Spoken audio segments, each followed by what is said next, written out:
انتهت رحلة عائلة أنا صالة في دبي. عرضنا لكم بالفيديوهات السابقة أجمل اللحظات التي قضوها في دبي مع أصدقائهم. يمكنكم الرجوع إلى الفيديوهات في القناة. سنعرض لكم الآن لقطة لأنس وغيث بالمطار، والواضح أن موعد الطائرة قد أجل. إليكم اللقطة.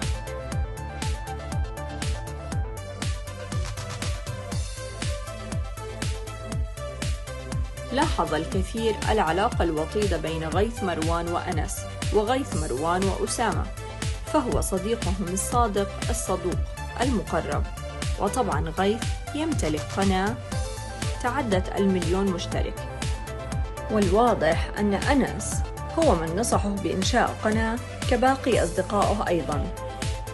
بآخر يوم في دبي قرر أسامة أن يصبح يوتيوبر محترف، وأن يحسن من جودة التصوير في قناته، وأن يشتري كاميرا مخصصة للتصوير، وطبعا مع رفيق الدرب غيث مروان.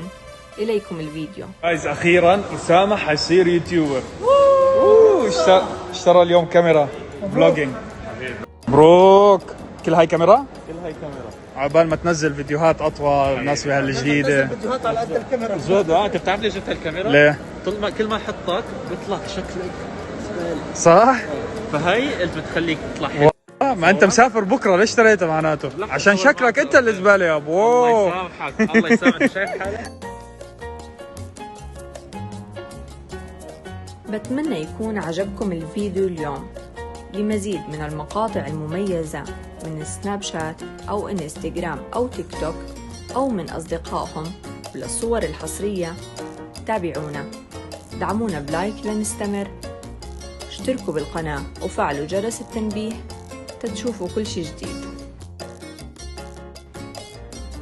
شكرا للمتابعة ودمتم بخير.